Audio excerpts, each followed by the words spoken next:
Hey guys, how's it going and welcome back. Internet speeds. Are you getting what you're paying for? Well, you might be, you might not be. That kind of varies. But one thing that definitely does vary all the time is ping and jitter. It's craziness, right? And that affects your speeds all the time. So right now I've got, of course, my Mac and my PC. Now they are completely independent systems now. And I've got like Wi-Fi 6, whatever you call it there. It's like the newest tech. Sitting in my laptop, which is off to the side over here on the right. It's the one that says 310 down and 11 up. And on the left side, on our 27-inch screen here, we have my Mac Mini M1 hooked into Ethernet.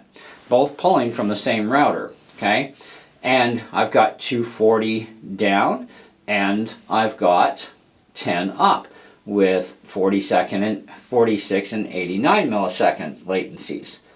And yep, they're both coming from the exact same servers too. Interesting, isn't it? Anyways, let's do a retest because let's make it fair. And they're both running the exact same version of Google Chrome browser.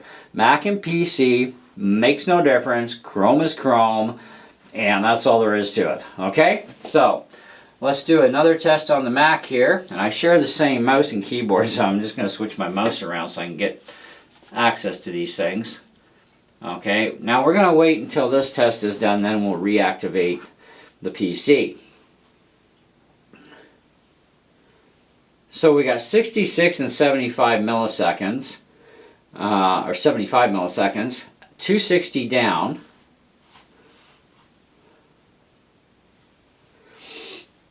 Now, it doesn't seem to matter in my testing whether I use a internet browser tester or if I use the Ookla tester where I can actually change servers too. Okay, we still see the same sort of weird hairy stuff going on. So 260 down and 8.1 up. Now that's based on a 66 millisecond and a 75 millisecond. So let's go back to the PC here.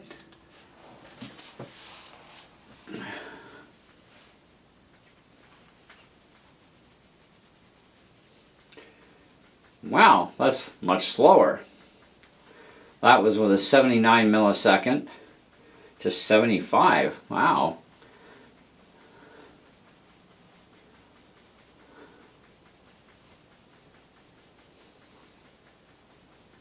So 64 to 79 on the milliseconds.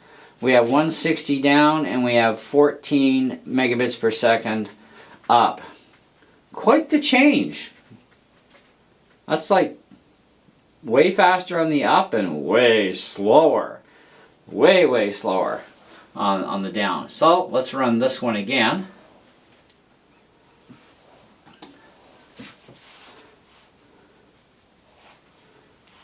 Now the one thing I can't do is change service providers because I only have the one, right? So, and we definitely are not able to change clients or servers on this program.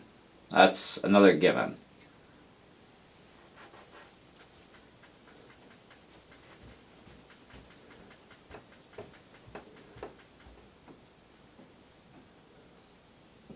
.8 up, 130 down, 66 to 61. All right, one more shot over here.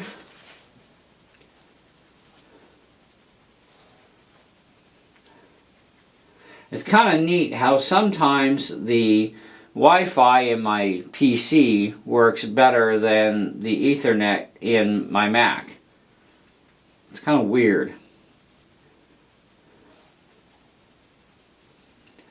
Now I am running an M1 Mac Mini. Not that it matters, but you know, that's what I am running.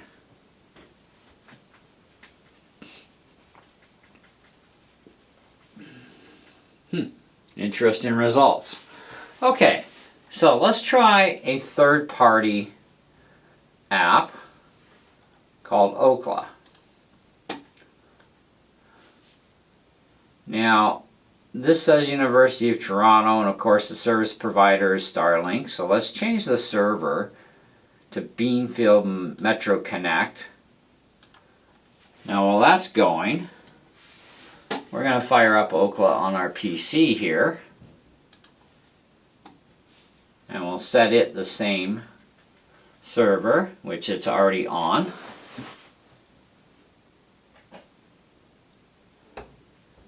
So here we have a 44 millisecond ping for the download, and we got 216 down. Our jitter is going to be at 5 milliseconds for our upload, and we got 9.49 up. See what happens on the Wi-Fi.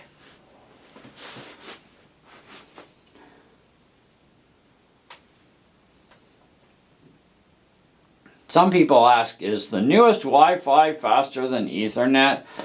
Not entirely, no. In a lot of cases it's much slower. But it kind of varies. It's a hit and miss. So this is a little pathetic for this test, coming from the exact same server but on Wi-Fi. It's not able to pull the same way, because we only got 3152 down on a 56 millisecond ping. Now, I'd like to see if we can try and get close to matching that millisecond rate. There's a reason I want to do that here, but I want to do it on the same server. So 44, there's a perfect match there. So 44 millisecond ping matches our 44 ping over here, which got us 216. This is still only getting us about 25.84 down.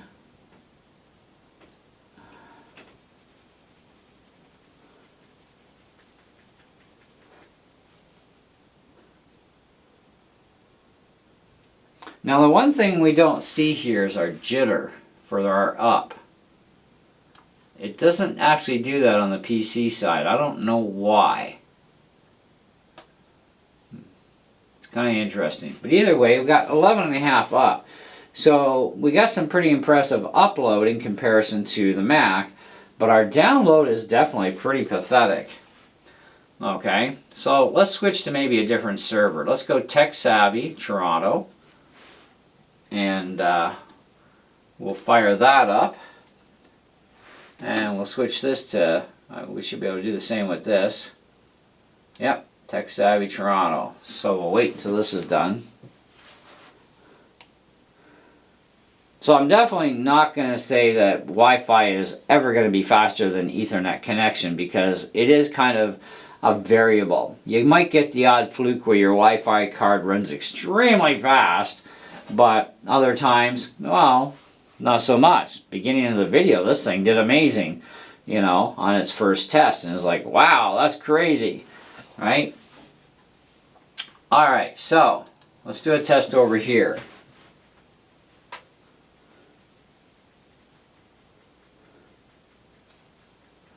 .47 millisecond ping and 7 millisecond jitter.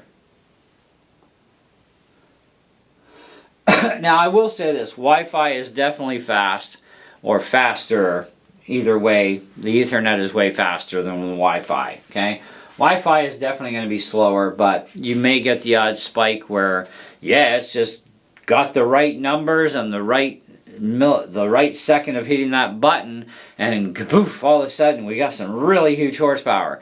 But in general, no, Wi-Fi is always going to be slower, but it shouldn't necessarily be like this pathetic of 1520 and 2.45. But again, it varies. You know, every time you change servers, every time you hit the button on the same server, it's going to change. You know, we'll hit this one again, same server. Let's go back over to the PC as well.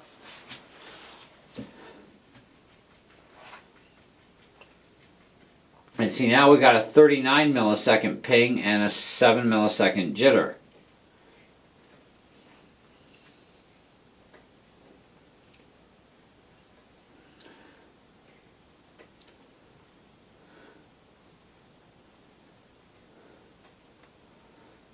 Wow, that jitter is low, but it's very low upload.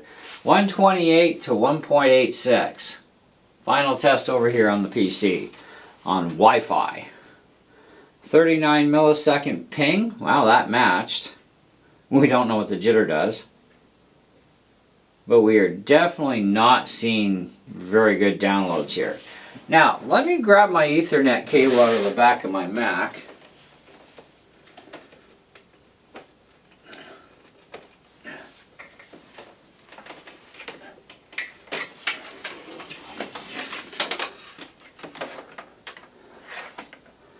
Okay, so let's have this finish off.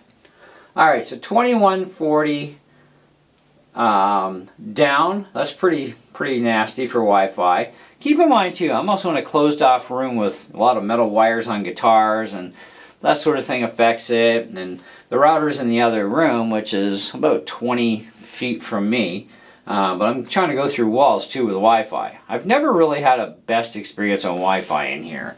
Okay, but now we're going to go into the Ethernet here, and I'm going to close this program off. And I have to make sure I'm disconnected from Wi-Fi. And on the Mac side, we will actually turn on Wi-Fi. And what we're going to do is we're going to restart these programs.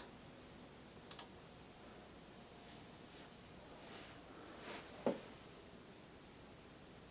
not even sure if I'm logged into this. Yeah, I'm logged into this. Okay, so we're in Sudbury on Rogers there. And now let's see who the bad boys are. Tech Savvy, Rogers, Sudbury. I need Rogers, Sudbury. Rogers, Toronto.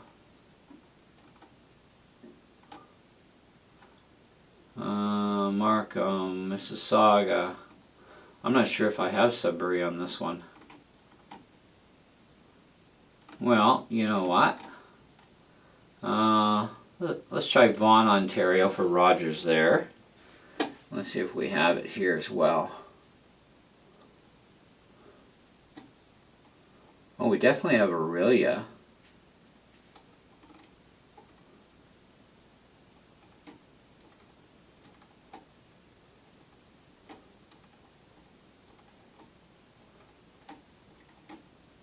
Ah, there we go. Even match. Let's hit the Mac first on Wi-Fi.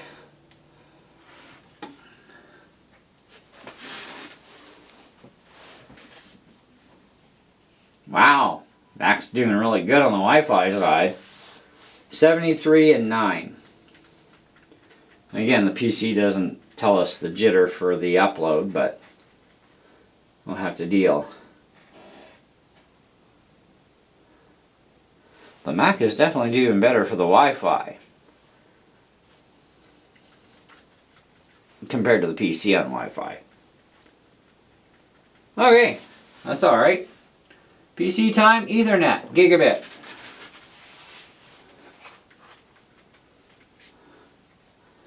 And yes, I am also hooked into a gigabit router as well. So that does make a huge impact on your scores. When we were on a 300 megabyte or whatever you call it router, so non-gigabit router, our speeds, we were lucky to pull off, like, we couldn't even get 100 down.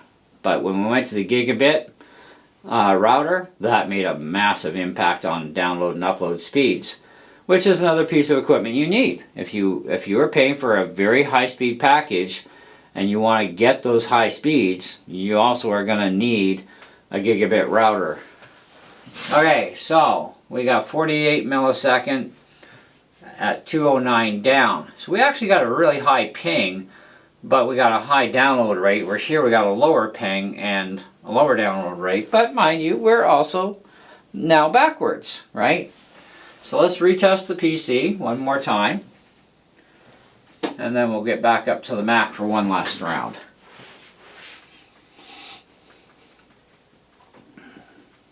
I find a lot of this stuff really, to be honest, very fascinating. You know, I also find it very interesting too how many people don't understand what they're actually paying for. You know, like, you're supposed to be paying for X amount of up and down, right? But everybody fails to read, even in larger print or fine print, whichever it happens to be. Y'all fail to read it's up to, and it doesn't necessarily mean you're going to get to that speed. Okay, so the Mac one more time on wireless. So that's a 69 millisecond ping on the PC at 237.06 down with an 8.13 up. And like I said, unknown jitter. Okay. I don't know why the PC of the same program doesn't show us the same information the Mac does. That's on the same program. It's weird. So here we got a 62 millisecond ping, and we have a 5 millisecond jitter. So we got 128 down. And, you know, 62 millisecond to 69 millisecond, that's like 7 millisecond difference on the ping.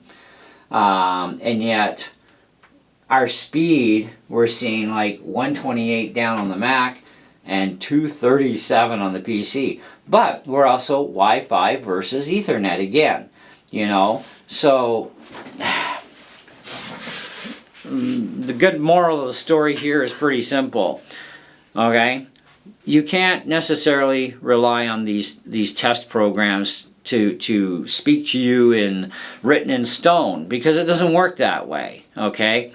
It gives you a rough idea, but it changes all the time. I mean, it's only 8 o'clock in the morning here where I am, and so not everybody's out of bed and on their computers yet. But also consider this as a fact too. Ping and jitter are also affected, and your speeds for up and down are affected, even considering when you have things like tablets or iPads, iPhones, Android devices, other devices that require an internet connection, and they have those connections being pushed to them. Whether you're using that device or not, that device is constantly pulling an internet connection as well.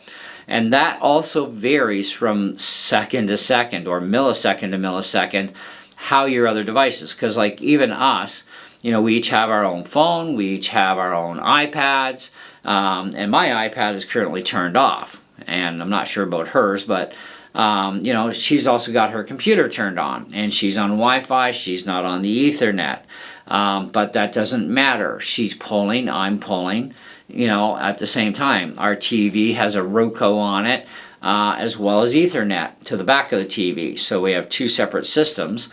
The Roku is constantly pulling no matter what, right? But it's minimalistic when the TV is turned off, okay? When the TV is turned on, it has an Ethernet connection to it for the Netflix only stuff, where we have Netflix and 50 other frickin' apps on the Roku. So, you know, but it doesn't do much when the TV's off either, right? Anyways, so all these things affect, and that's just within your own household, right? So if you were to shut everything off in your house except for one computer, okay, now you're dealing with going to the router's Ethernet port is definitely always going to be faster than Wi-Fi, until the day that Wi-Fi can exceed even the fastest Ethernet connection, which I don't see that happening in the foreseeable future myself, but you never know. Stranger things have happened, obviously, because our first initial test with Wi-Fi on the PC was rocking.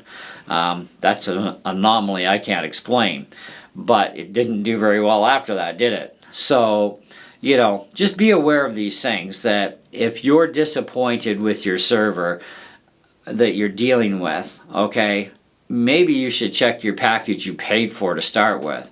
Because some people, they say, well, I bought high speed, unlimited internet. Well, yeah, but which package did you buy? The slowest and cheapest, or the most powerful package? Think of it that way. Because even Bell has fiber optic packages at different rates of speed. They now offer 8 gigabit speed. And I'm like, oh, the fun I could have with that, but I need a new Mac because, yeah, I'd need a new PC. How many PCs out there have 10 gigabit Ethernet? How much do I have to spend on a PC to get 10 gigabit? Because, I mean, I could just, you know, buy, like, the cheapest Mac that Apple has that offers 10 gigabit as an option, and I can get it easily, right, for like under $3,000 actually, okay, and that's brand new, and of course used definitely well under $2,000, okay. It kind of going to vary that way, but you know, but how much do I have to spend on a PC to get a 10 gigabit Ethernet port put into my laptop, right? Oh, I gotta buy a whole new laptop. I'm gonna have to custom order it. Probably the only place gonna do that for me is Dell, you know, and chick-ching baby, right? Anyways, who knows? But hopefully you've understood a little bit more about pings and jitters and Wi-Fi and Ethernet and maybe even your own internet package. That yes, it's not that they've lied to you, it's just it's called up to, and it also depends on the package you pay for. It also depends if you're running a Wi-Fi connection or if you're running Ethernet. Ethernet is definitely always going to win, at least for now in the near future, okay? So, and I get it. Some people don't have Ethernet capabilities on their computers because they just didn't come with it. So you'll have to get an Ethernet card if you can. But every laptop should have Ethernet. And if it doesn't, get an adapter. That's called a Type-C to Ethernet adapter or a Type-A to Ethernet. Now, it doesn't mean you're going to get gigabit speed out of a Type-A port, but you should have no problems out of a Type-C port getting gigabit. But anyway, that's what I got for you guys. Thanks so much for watching. Hope you enjoyed the video. If you have any questions, you know where to put them in the comments below. So until next time, see you on the next one.